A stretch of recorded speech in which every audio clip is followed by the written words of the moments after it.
కూతుళ్ళకి పెళ్లి కుతూహలమే తెలుసు కానీ ఇవన్నీ తెలియవు. ఒకసారి రాణి అయ్యాక ఆమె ఎలా బ్రతుకుతుందో ఎలా చేస్తుందో ఎవరూ ఊహించలేరు. అదంతా అనుభవించి చూచింది తను. ఎన్నో వింది కాబట్టి తెలిసాయా సంగతులు. ఈ వయసులో కూతుళ్ళకి ఇవన్నీ చెప్పి వాళ్ళకి ఇంకా కొద్ది కాలం ఉండే ఆనందాన్ని పాడు చేయడం వెంకమాంబకు ఇష్టం లేకపోయింది. అందుకే పైకి నవ్వుతూ కూతుళ్లతో సరాగాలు ఆడుతూ పక్కకు తిరిగి వాళ్ళు చూడకుండా కళ్ళు తుడుచుకుంది ఆమె. తన పెళ్లి సంగతి ఎత్తేసరికి మల్లమాంబకు సిగ్గు మరింత ముంచుకు వచ్చింది. మాట్లాడకుండా ఊరుకుంది. ఇహ ఇప్పటి నుంచి ఎన్నో పనులు చకచకా చేసుకుపోతే గాని రామారాయుడికి భోజనము పడక ఏర్పాట్లు పూర్తి కావు. ఆయన దయాబుద్ధి ఎట్లాగుందో, ఏ అంతఃపురానికి ఏ వేళప్పుడు వస్తారో తెలీదు. ముందుగా కబురు వచ్చిన రోజు పండుగే తల్లి వెళ్ళిపోయింది. కసిన్కోట ప్రభువుకి ఈ మధ్య సంవత్సరాలలో ఆదాయం బొత్తిగా పడిపోయింది. పంటలు అస్తవ్యస్తం, శిస్తులు వసూలు కావు. శ్రీకాకుళం పంపవలసిన శిస్తు పంపక తప్పదు. ఇతర ఖర్చులు తప్పవు. రాజు పోకడ మానుకుందుకు వీలు లేదు. వయస్సులో ఉద్దండులున్నారు. రాజులకు అప్పు ఇవ్వగలిగిన స్థితిలో ఉన్నారు. కళింగపట్నం నుంచి, గంజాం నుంచి, దంతపురం నుంచి, విశాఖ నుంచి ఇతర దేశాలతో వ్యాపారం చేసేవాళ్ళు ఉన్నారు. గంజాయి, నల్లమందు, ఇప్పపూత, రత్నాలు, బంగారం, కలప వగైరా వ్యాపారాలు ఉంటాయి వాళ్ళకి. ఒక్కొక్క వ్యాపారానికి విడివిడిగా ఓడల వంటి పడవలుంటాయి. రాజ్యాలని కావాల్సి వస్తే అప్పుడప్పుడు చిన్ని చిన్ని రాజ్యాలని వాళ్ళు కొనగలరు. కొంత లాభం చూసుకొని పక్కనున్న వాళ్ళకి అమ్మనోగలరు. భూమార్గాన తిరుగుతూ వ్యాపారం చేసేవాళ్ళు కూడా ఉన్నారు. వాళ్ళు గుర్రాల మీద, ఒంటెల మీద సరుకులు ఎత్తుకొని ఇటు వంగ బీహార్లతోనూ అటు గుజరాత్ రాజస్థానులతోనూ వ్యాపారం చేస్తారు. కసిన్కోట ప్రభువు అటువంటి పెద్ద వ్యాపారుల దగ్గర చిక్కుపడిపోయినాడు.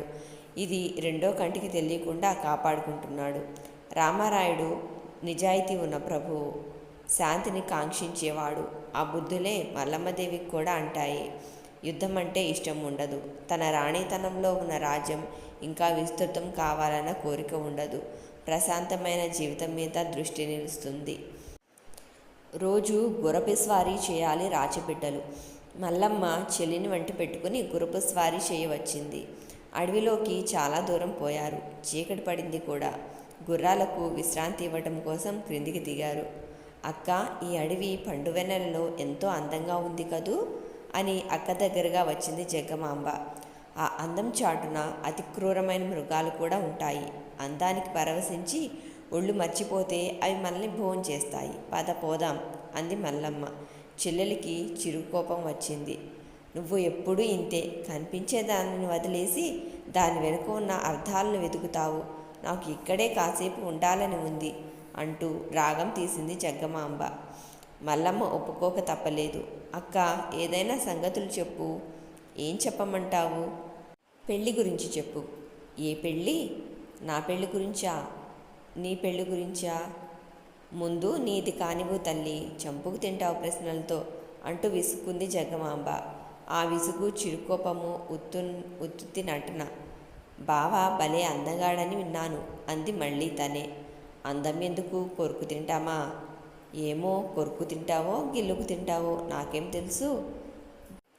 ఛా, అది కాదు. మగవాడికి అందం ఎందుకు? తెలివి ఉండాలి, పరాక్రమం ఉండాలి గాని అని అర్థమయ్యేలా చెప్పింది మల్లమ్మ చెల్లెలికి. పరాక్రమాన్ని పక్క వేసుకొని తెలివితో దుప్పటి కప్పుకుంటావా అంటూ పరాచికాలు ప్రారంభించింది జగ్గమాంబ. ఇలా అయితే నేను వెళ్ళిపోతాను అంటూ లేచింది మల్లమ్మ. పోవద్దులే, కూర్చో, ఇంకా అట్లా అననుగా అంటూ చేయి పట్టుకుని కూర్చోబెట్టింది జగ్గమాంబ. మల్లమ్మ జగ్గమాంబను నమ్మి కూర్చుంది. కూర్చున్న మరుక్షణం నుంచి మళ్ళీ చిలిపితనం మాటలు మొదలుపెట్టింది జగ్గమాంబ. గోపాలకృష్ణ రంగారావు గొప్ప వీరుడట అంటూ ప్రారంభించింది. నీకెట్లా తెలుసు? మల్లమ్మ ప్రశ్న. నేను విన్నాను. ఎవరు చెప్పారు? అమ్మా నాన్న అనుకుంటుంటే అంతా తలుపు చాటు నుంచి విన్నాను. ఇంకా ఏం చెప్పుకున్నారు? ఇందాక వెళ్ళిపోదామని అన్నావుగా, లే వెళ్ళిపోదాం అంటూ తను లేచింది జగ్గమాంబ. లేచి అక్కగారు చేయి పుచ్చుకొని కూర్చోపెట్టే వరకు పాతిన కర్రలా నిలబడింది. చెప్పు అంది మల్లమ్మ బ్రతిమలాడుతున్నట్లు. మరొక మాట కూడా విన్నాను, ఊరిస్తోంది జగ్గమాంబ. ఏమిటా మాట? చెప్తాను, శ్రద్ధగా వింటున్నావా? వింటున్నానులే, చెప్పు. మాంచి మాంచి మాంచి సరస్సులట అని చెప్పి పక్కపక్క నవ్వుతోంది జగ్గమాంబ. ఛీ, నిన్ను కదిలించడం నాదే తప్పు. అసలు పేరే గోపాలకృష్ణ కదూ అంటూ మరింత నవ్వుతోంది జగ్గమాంబ. ఇటువంటి మాటలేనా నువ్వు విన్నవన్నీ? ఇంకా ఉన్నాయి తల్లి, సావధానంగా విని చెప్తాను. ఇటువంటి మాటలైతే నేను వినను. నీవు వింటానంటే ఇంకా రకరకాల మాటలున్నాయి. ఆయనకి ఒక తమ్ముడు ఉన్నారట. పేరు వెంగళరాయుడట. ఈయనకు లేదా రంగారావు బిరుదు ఉండదు. బొబ్బిలిలో కిరీటం పెట్టుకున్న వారికే ఆ బిరుదు. అంతా బాగానే ఉంది, కానీ బావగారికి ఇంకా కోట లేదు. అదేమిటి అని ఆశ్చర్యపోయింది మల్లమ్మ. చుట్టూ మట్టి అడుసుతో ప్రాకారం కట్టుకున్నారు. మధ్యన ఉన్నవి తాత్కాలికమైన ఇళ్ళు మాత్రమే. ఎక్కువగా తాటాకు పాకలున్నాయట అంటూ తను విన్నది అంతా చెప్తోంది జగ్గమాంబ. మల్లమ్మ ఆ సంగతులన్నీ చెవి ఒగ్గి శ్రద్ధగా వింటోంది. బొబ్బిలిలో ఒక బావి ఉంది తెలుసా అని అడిగింది చెల్లెలు. ఒక్క బావి ఎట్లా చాలుతుందే? మల్లమ్మ అనుమానం. అది కాదు, ఒక అద్భుతమైన బావి ఉంది. ఏమిటో ఆ అద్భుతం? అందులో నీరు త్రాగితే కుందేలు పిల్లలు కూడా క్రూర మృగాల మీద ఎదురు తిరిగి పోరాడుతాయట. ఇంక నువ్వు ఆ నీళ్లు తాగి వచ్చావంటే తల్లి, చిక్కిన వాళ్ళందరినీ చితకతంతావు కాబోలు అంది జగ్గమాంబ. మల్లమ్మదేవికి నవ్వు వచ్చింది. అట్లాంటి పని పిచ్చివాళ్ళు చేస్తారు అంది. అట్లా చేస్తావని కాదులే అక్క, పౌరుషం పెరుగుతుంది. నువ్వు ఒక్కొక్కప్పుడు హాస్యం కోసం తప్పులు మాట్లాడతావు అంటూ ఆమె మాటలకు అభ్యంతరం చెప్పింది మల్లమ్మ. తప్ప ఏమిటది? బొబ్బిలి బావి నీళ్లు తాగితే కానీ పౌరుషం లేకపోయిందా కళింకోట రాచకన్యలకు? అవి ఎదురు ప్రశ్న వేసింది మల్లమ్మ. జగ్గమాంబ ఇక తర్కించలేదు. ఇద్దరూ లేచి గుర్రాలు ఎక్కారు. గుర్రాలు చావడిలో కైజీతగాళ్లకు అప్పగించి ఇద్దరూ కోటలో కాలు పెట్టారు. అప్పటికి కోట అంతా దీపకాంతితో దేదీప్యమానంగా వెలుగుతోంది. రామారాయుడు, వెంకమాంబ పిల్లల కోసం ఎదురు చూస్తున్నారు. మల్లమాంబ, జగ్గమాంబ వస్తూనే తండ్రి పాదాలు తాకి నమస్కారం చేశారు. త్వరగా పెళ్లి కావాలని ఇద్దరిని మనస్ఫూర్తిగా ఆశీర్వదించాడు తండ్రి. అమ్మ మల్లమ్మ. నాన్నగారు ఎక్కడికి పోయినారమ్మా? గుర్రపు స్వారీకి. ఇంత ప్రొద్దుపోయిందాకా స్వారీ ఏమిటి? వెళ్ళడమే ఆలస్యమైంది నాన్నగారు. నీతో ఒక సంగతి చెప్పాలి తల్లి. ఏమిటది? సరళమైన స్వరంతో తండ్రి నోటి వెంట ఆ శుభవార్త వినాలన్న ఆశతో అడిగింది మల్లమ్మ. నీకు కళ్యాణ ఘడియలు వచ్చినాయి. ఆ మాటకు మల్లమ్మ తల వంచింది. బొబ్బిలి నుంచి గోపాలకృష్ణ రంగారావు కబురు పంపారు. అమ్మ చెప్పింది వినమ్రంగా నెమ్మది అయిన స్వరంతో అన్నది మల్లమ్మ. సంపదలోనూ పరాక్రమంలోనూ వారు మనకన్నా అధికులు. మీరు కసింకోటకు ప్రభువులు కాదా అన్నది మల్లమ్మ. రామారాయుడు గుబురు మీసాల చాటున గుంభనంగా నవ్వుకున్నాడు. మల్లమ్మ పులిపిల్ల బొబ్బిలిని పెళ్లాడబోతున్నది. వారి దాంపత్యం చారిత్రాత్మకమే అవుతుందని ఆ క్షణంలో ఆ ధర్మప్రభువు హృదయంలో అనిపించింది. ఈ పెళ్ళి నీకు ఇష్టమే కదూ? ఆయన నెమ్మదిగా అడిగారు. ఇష్టమే నాన్నగారు. జగ్గమాంబ అక్క కన్నా ముందు తానే కల్పించుకొని తండ్రితో చెప్పింది. రామారాయుడు దంపతులు ఆ దుందుడుకు పిల్ల స్వభావంలో మెరిసిన ఈ మెరుపుకి నవ్వుకున్నారు. చెప్పవలసింది నువ్వు కాదే పెంకిపిల్ల అని ముద్దుగా సవరించబోయింది తల్లి. అక్కే ఇందాక నాకు అంతా చెప్పింది. జగ్గమాంబ జవాబు రవ్వంత సందు దొరికితే ఇహ ఆమె నోరు మూతపడదు. అంత తొందరగా ఉంటే నువ్వే ముందు చేసుకో. ఎలాగూ ఆయనకు ఒక తమ్ముడున్నారు, వెంగళరాయుడు. ఆయనని నువ్వు కట్టుకో, బాధ తీరిపోతుంది అని తల్లి నవ్వుతూ. ఆయన చేసుకుంటానంటే నాకేమీ అభ్యంతరం లేదు. అక్క నేను హాయిగా ఒకే చోట ఉండొచ్చు అని సాగతీసింది జగ్గమాంబ. తల్లి కొంగిచాటు చేసుకుని గుక్కపట్టి నవ్వుతోంది. రామారాయుడు గుబురు మీసాల చాటు నుంచి తప్పుకొని వెన్నెల కిరణం తెగిపడిందా అన్నట్లుగా ఒక దరహాస రేఖ దూకింది. చిన్న కూతురు మాటలు విని పరవశించాడాయన. మల్లమ్మదేవి చెల్లెలి చమత్కారానికి సిగ్గు మర్చిపోయి పకాలున నవ్వింది.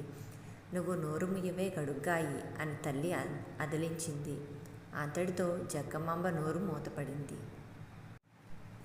చెప్పు తల్లి, ఈ పెళ్ళి నీకు ఇష్టమేనా అని మల్లమ్మ వంక చూచి అడిగాడు రామారాయుడు. వారి మంచి చెడులు మీకే కదా తెలిసాయి అంది మల్లమ్మ. నాకు తెలిసినంత వరకు వారితో వియ్యమందడం నా అదృష్టం అనుకుంటున్నాను అని తండ్రి సమాధానం ఇచ్చాడు. వారు చాలా దుందుడుకు వీరులని విన్నాను అని అడిగింది ఆమె. అవునమ్మా, బొబ్బిలిలో అందరూ బెబ్బులులే అని చెప్పాడు తండ్రి. ఆమె ప్రశ్న వెనుకున్న అనుమానాన్ని తల్లి కానీ తండ్రి కానీ పట్టించుకోలేదు. దుందుడుకు వీరులంటే ప్రమాదాలు తెచ్చిపెట్టుకునేవారనే కదా అర్థం. ఆ అర్థాన్ని వాచ్యం చేయటానికి వీలు కాని సందర్భం అది. శుభకార్యం గురించి జరుగుతున్న సంభాషణ. కన్య కాబట్టి తాను ఇక ఆ విషయాన్ని ఎక్కువగా మాట్లాడకూడదు. అదీ కాక మానవ జీవితమే ప్రమాదాల పుట్ట, ప్రమాదం లేనిది ఎక్కడా అని ఆలోచించింది మల్లమ్మ. తల్లిదండ్రులు ఆమె మాటల వెనుక అర్థాన్ని పట్టించుకోలేదు. అటువంటి సాహసవంతులైన ప్రజలకు పరిపాలకురాలు అవటం నా అదృష్టమే కదా నాన్నగారు అని సమాధానం ఇచ్చింది మల్లమ్మ. ఆ మాట కోసం ఎదురుచూస్తున్న తల్లిదండ్రులు ఆనందంతో పొంగిపోయారు. జగ్గమాంబ అక్కను కావలించుకొని ముద్దు పెట్టుకుంది ఉత్సాహంతో. బొబ్బిలి రంగారావు గారితో మల్లమ్మదేవి పెళ్లి నిశ్చయమైంది.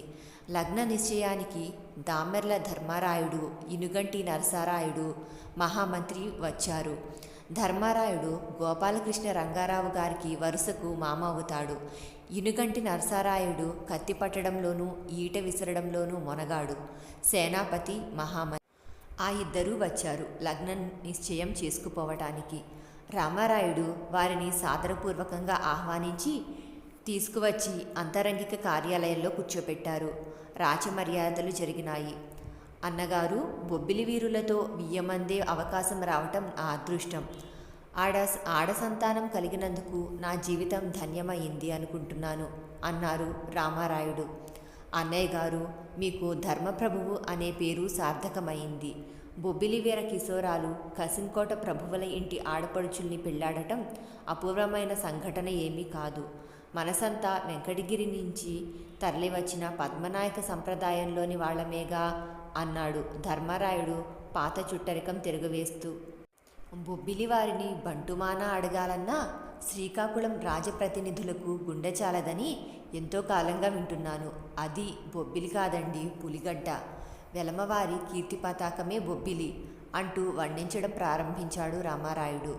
మేము కార్యార్థులమై వచ్చిన వాళ్ళం అంటూ హెచ్చరిక చేశాడు ఇనుగంటి నరసరాయుడు. ఆయన మేధావి.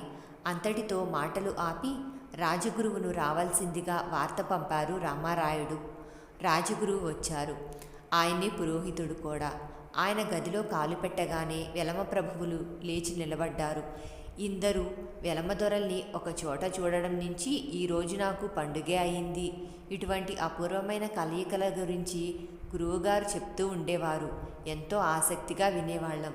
ఇప్పుడు ఈ సమావేశం చూడటానికి 2 కళ్ళు చాలట్లేదు అన్నాడు పురోహితుడు తన కుర్చీలో కూర్చుంటూ. అందరూ కూర్చున్నారు. వెలమదొరలంతా ఒకరి ముఖాలొకరు చూసుకుని నవ్వుకున్నారు. నిండైన ఆ నవ్వులతో ఆ గదిలో పున్నమి పొడిచిందా అన్నట్లుంది. రాచిబిడ్డలకు వివాహం సంకల్పించాము. వధువు రామారాయుడు పెద్ద కూతురు సౌభాగ్యవతి మల్లమ్మ. వరుడు బొబ్బిలి ప్రభువు గోపాలకృష్ణ రంగారావు. లగ్నం జరుపుకోవడానికి ముహూర్తం నిశ్చయించండి అని నరసారాయుడు తీరైన రీతిలో తన అభ్యర్థన వినిపించాడు. నా పెద్ద కూతురు మల్లమ్మను బొబ్బిలి ప్రభువుకు ఇచ్చి పెళ్లి చేయాలని ముహూర్తం చెప్పండి అంటూ సంప్రదాయం నెరవేర్చుకున్నాడు రామారాయుడు. ఇదంతా కేవలం తంతు కోసమే. రాచవారింట పెళ్లి అనగానే పురోహితుడు పొంగిపోయినాడు. ఆయన పెళ్లి ముహూర్తం ముందుగానే చూచివచ్చాడు. తిథి, వారము, నక్షత్రము, యోగము, కరణము గుణించాడు. పంచాంగాలతో కాసేపు పలటీలు కొట్టి కుస్తీ పట్టి చివరికి గణితం పూర్తి చేశాడాయన. వసంతారంభంలో చైత్ర పూర్ణిమకు ముందుగా దశమి నాడు మిథున లగ్నంలో ముహూర్తం కుదిరింది. ఉదయకాలంలో ముహూర్తం. ఈ లగ్నం తప్పితే ఈ జాతకులకు మళ్ళీ ముహూర్తం కష్టమే అని వివరించాడు పురోహితుడు. ఇనుగంటి నరసారాయుడు ఆవులిస్తే పేగులు లెక్క పెట్టగలడు. ముహూర్తంలో ఏపాటి చిన్న లోటు ఉన్నా ముందుగానే సెలవిప్పించండి అంటూ పురోహితుల వారి ముందు కొండ బద్దలు కొట్టినట్టు అడిగాడు. ఖచ్చితమైన ముహూర్తం కుదిరి శకకర్త శాలివాహనుడు పుట్టాలంటే అటువంటి ముహూర్తాలు 100 సంవత్సరాలకొకటి కూడా ఉండవు. సర్దుకుపోవడం తప్పనిసరి. అన్నీ బాగానే ఉన్నాయి, కానీ ఆ ముహూర్తానికి అభ్యంతరం కాదు, కానీ శుభలక్షణం కూడా కాదు. ఈ ఒక్క చిన్న లోటు మినహాయించి చూస్తే ఇటువంటి ముహూర్తం దొరకటం కష్టం. ఈ ముహూర్తం దివ్యమైనది, శుభం అంటూ తన వాదాన్ని ముగించాడు పురోహితుడు. జన్మశని ఎన్ని నాళ్లుంటుంది అని ప్రశ్నించాడు ఇనుగంటి నరసరాయుడు. 7 ఏళ్లుంటుంది. ఈ 7 సంవత్సరాలలో ఎప్పుడు వివాహం చేయాలన్నా ఈ అభ్యంతరం ఉండేదే. కాబట్టి పెళ్ళి ఇప్పుడు జరిపించడమే ఉత్తమం. లేకపోతే శాంతి కోసం నృసింహస్వామికి పూజలు జరిపించండి. మరొక పని కూడా చేస్తే బాగుంటుంది. బొబ్బిలికోటలో మల్లమ్మదేవి పేరు మీదుగా గోపాలస్వామి ఆలయం కట్టించండి. గోపాలస్వామి మల్లమ్మకు ఇష్టదైవం. ఆలయం కోటలోనే ఉంటే అన్ని అశుభాల నుంచి కుటుంబాన్ని కాపాడుతుంది అని సలహా ఇచ్చాడు పురోహితుడు. మీరు ఆజ్ఞ ఇస్తే ఈ ముహూర్తమే నిశ్చయం చేయిస్తాను అంటూ పెద్దల ఆజ్ఞ కోసం అర్థించాడు రామారాయుడు. పెద్దలిద్దరూ ఆజ్ఞ ఇచ్చారు. తాటి ఆకులకు పసుపు కావాల్సి వచ్చింది. తాటి ఆకుల మీద గంటలతో లగ్నపత్రికలు వ్రాయాలంటే ముందుగా ఆకులకు పసుపు రాసి వాటిని పవిత్రం చేయాలి. రవ్వంత పసుపు తెప్పించండి అని అడిగాడు పురోహితుడు. తలుపు చాటున పసుపు భరిణి పుచ్చుకొని సిద్ధంగా ఉంది జగ్గమాంబ. పురోహితుల వారి నోటి వెంట మాట రావటం ఏమిటి? రివ్వున భరణ తెచ్చి వాళ్ళ ముందు పెట్టింది. అప్పటికి ఇంకా రామారాయుడు పసుపు కోసం కబురు పంపలేదు. పసుపు భరణ రావటం ఆయనకి ఆశ్చర్యమైంది. గుబురు మీసాల చాటు నుంచి నవ్వుకున్నాడాయన. ఆడపిల్లలకు ఇటువంటి సంగతులు ఎవరూ నేర్పనక్కర్లేదు. ఎక్కడో చూస్తారు, జాగ్రత్తగా గుర్తుపెట్టుకుంటారు. పురోహితుడు తాళపత్రాల మీద పెళ్లి వివరము, లగ్న నిశ్చయము వ్రాసాడు. మంత్రాలు చదివి చెరొక లగ్నపత్రిక ఇచ్చాడు.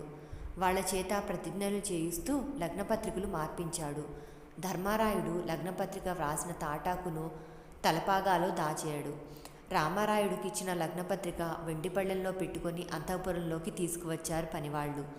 వాళ్ళు గడప దాటి లోపలికి కాలు పెట్టగానే చెంగున ముందుకు దూకి ఆ పత్రిక అందుకుని గడగడా పెద్దగా చదివేసింది జగ్గమాంబ. తల్లి ఆమె బుగ్గలు నొక్కి అవతల వింటారు అన్నట్లు సైగ చేసింది. జగ్గమాంబ నోరు మూసుకొని తల్లి వెంట నడిచింది.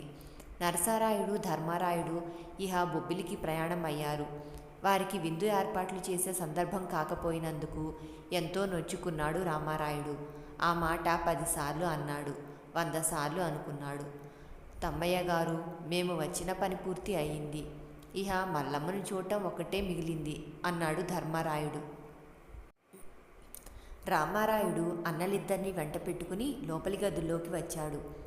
అవే అంతఃపురాలుగా పిలువబడతాయి. మల్లమ్మదేవి ఒక నెమలిని, పావురాయిని పెంచుతోంది. జగ్గమాంబ ఒక చిలుకను పెంచుతోంది. జగ్గమాంబ పెంచే చిలక ఉత్తవాగుడుకాయి. అయ్యా, ప్రణామాలు ప్రణామాలు అంది. ఆ ముగ్గురు అంతఃపుర ద్వారం దాటుతూ ఉండగా తలలు తిప్పి చూశారు. అది చిలుక. అది మీ జగ్గమాంబ పెంచుతున్న చిలుక. దానిలాగే ఇది పెద్ద వాగుడుకాయి నవ్వుతూ చెప్పాడు రామారాయుడు. అక్క ఆ గదిలో ఉంది అన్నది జగ్గమాంబ వస్తూనే. మేము మీ అక్కను చూసేందుకు వచ్చామని నీకెలా తెలుసు? నరసరాయుడు అడిగాడు. అమ్మ చెప్పింది బాబాయ్ గారు అంది జగ్గమాంబ. అదిగో ఆ గదిలోనే అక్కయ్యకు అమ్మ అలంకారాలు చేస్తోంది అంటూ ఆ గది వంక వేలు పెట్టి చూపుతోంది జగ్గమాంబ.